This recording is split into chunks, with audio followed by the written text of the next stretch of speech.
Hey, welcome to the New Deal New Minute. Yesterday we spoke about what we might see at the vice presidential debate, and I said that I hope that we'd get some policy and some substance and some level of respect, and we got some of that.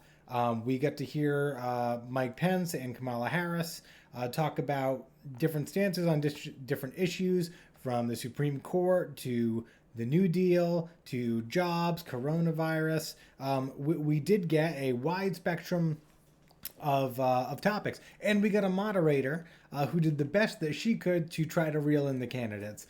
Primarily Mike Pence, who surprisingly tried to channel some Donald Trump in the way that he interrupted Kamala Harris and tried to moderate himself by posing her his own questions, which we've seen in past debates, but it never feels quite right. It feels like the candidate is deciding what's going to be said and when, and just throws the moderator out. And I don't think it was a particularly good look for Mike Pence. But we got some policy. We got the contrast that we were looking for overall. On the one hand, we had Kamala Harris, who I thought was energetic. She is a great facial debater. You can see exactly what she's thinking. She's great on the camera for that. I think there were many memes out earlier today because she makes so many faces, from disgust to surprise to just pure. She doesn't want to deal with it. It's ridiculous. And she shows it. She didn't really hold back at all. Whereas Mike Pence is kind of stone faced, didn't really have much of a camera presence, didn't have much of a presence at all. But again, in contrast to Donald Trump, maybe that's exactly what he was supposed to be doing. So I've seen mixed reaction. Most people think Kamala Harris won the debate. I haven't seen too many people saying that Mike Pence had a great debate performance from either side. And he was pretty masterful at ignoring a lot of the questions the moderator asked and kind of wasting time getting through the questions and answering them in a way that didn't make much sense. But again, as Trump's vice president, I feel like that's more effective than anything that Trump did last week. What I have seen as far as Kamala Harris's performance goes is mainly a lot of people on the left, Democrats, liberals, progressives, didn't think that she came out aggressively enough. After the debate was over, I was feeling pretty good. I thought, you know what, she did what she needed to do. She was clear.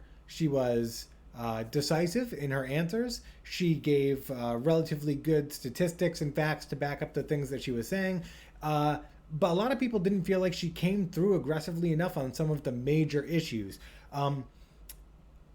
And one that I want to address in the short time here is the Supreme Court. So both Joe Biden and Kamala Harris have been asked if they would pack the Supreme Court should they get into the White House, should they win the election, get a majority in Congress. And what that means is, would they change the number of Supreme Court justices from 9 to 11, 13, 15, 20?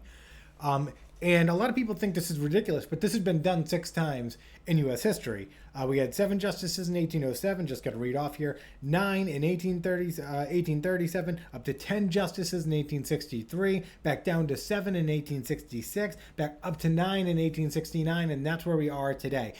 FDR actually tried to push it to 15 justices when he was in office, but Congress voted that down 70 to 20. But the Supreme Court has always been fluid.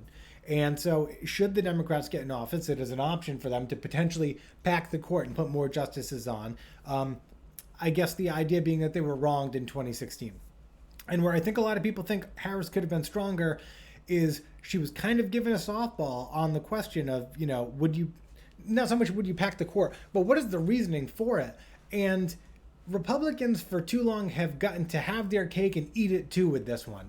You see a lot, Democrats in 2016, they were saying that they should have been able to approve a nominee prior to the election. And that argument, very gleefully neglects the fact that they didn't get that. Republicans made it so that they could not confirm their nominee. So, yes, they were saying that in 2016 to avoid what the Republicans were pushing in 2016, which was to not confirm Merrick Garland. And now in 2020, the Republicans have flipped the script. The Republicans have, gone hypocritical on us and said, no, we need to confirm.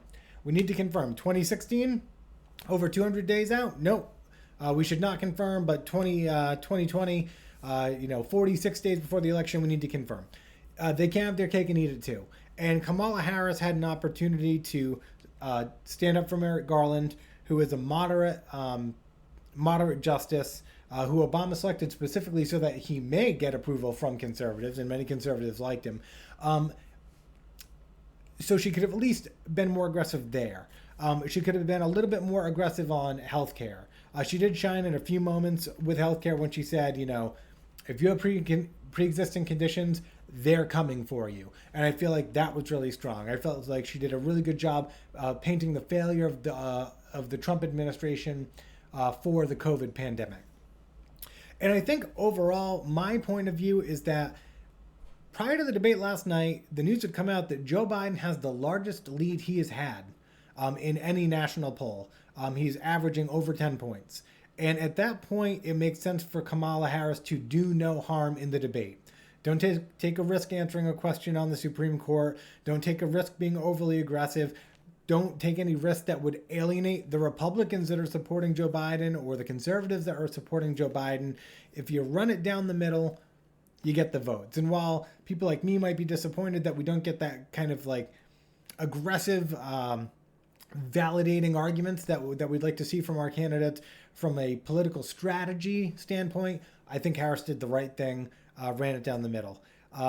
Mike Pence, basically flat, except for the fly on its head, which was hilarious. And it stayed there for an insanely long amount of time. I thought it had died at one point. I thought it died in his hair, like flew in his hair, like ate some hair product or whatever, and just died there. But no, it flew away after a while. So the fly was interesting, and I think it landed on the right candidate. So I'm glad we got a debate. I'm glad we got some substance and some policy clarification from both sides. I thought we'd have another presidential debate, but it looks like they want to move it virtual, and Donald Trump is not having it. So it does not sound like there will be another presidential debate. So we'll keep our eye on that. We'll see how it goes. Maybe better for the country that we don't have another presidential debate, but I'm glad we saw what we saw last night. Was it everything I was looking for? No. Was it nice to see? Yes. So glad we had that opportunity. So that's today's New Deal, New Minute. Drop a comment. Let me know what you thought about the debate last night, who you thought won, and we'll discuss it and be on the lookout for a new podcast episode in the next week or so, depending on developing stories. But I'm going to try to stick to some of these shorter formats and bring you some new minutes every day. So thanks for hanging out. Thanks for checking in. For those who were on the watch party yesterday on Facebook, thanks for all your comments and insight there. Really appreciate that. And if there's another debate, we'll do another one. So have a great day, guys. Have a great rest of the week. And if I am not around tomorrow, have a great long weekend. So we'll see you soon.